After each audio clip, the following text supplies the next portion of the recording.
कायरा साहब, आपका रद्द-ए-अमल।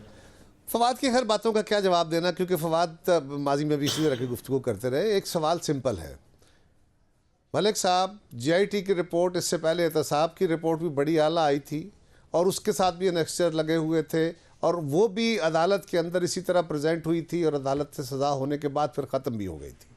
जरदारी साहब के ऊपर जितने केसेस बनाए गए थे मुल्क के अंदर या बाहर, वो केसेस पाकिस्तान की अदालतों में हमारे दौर में नहीं, मुस्लिम लीग के दौर में या जनरल मुशर्रफ के दौर में ख़त्म हुए और मेरिट्स पे ख़त्म हुए।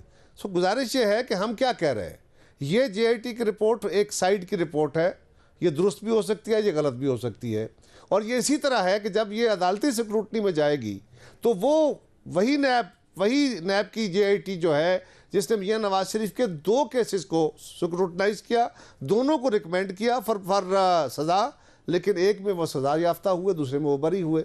सो ये टोटल रिपोर्ट मुस्तरद भी हो सकती है, इस पर सज़ा भी हो सकती है, लेकिन ये तो अदालत ने भी कहा ना कि इसके ऊपर अभी जुडिशल वर्डिक्ट आनी है। सो जब तक वो नहीं आती अपने जजमेंट्स न देना ये मुनासिब नहीं है। हाँ, अगर किसी ने, जरदारी साहब ने या हमारी पार्टी का किसी भी शख्स ने या मैंने अगर अपने तौर पे अपनी सियासी हैसियत का इस्तेमाल करते हुए या मेरी किसी कंपनी को गवर्नमेंट का बेनिफिट मिला, गवर्नमेंट से ठेका लिया, गवर्नमेंट का कोई कॉन्ट्रैक्ट अवार्ड हुआ, तो बिल्कुल गलत हुआ, बिल्कुल गलत हुआ।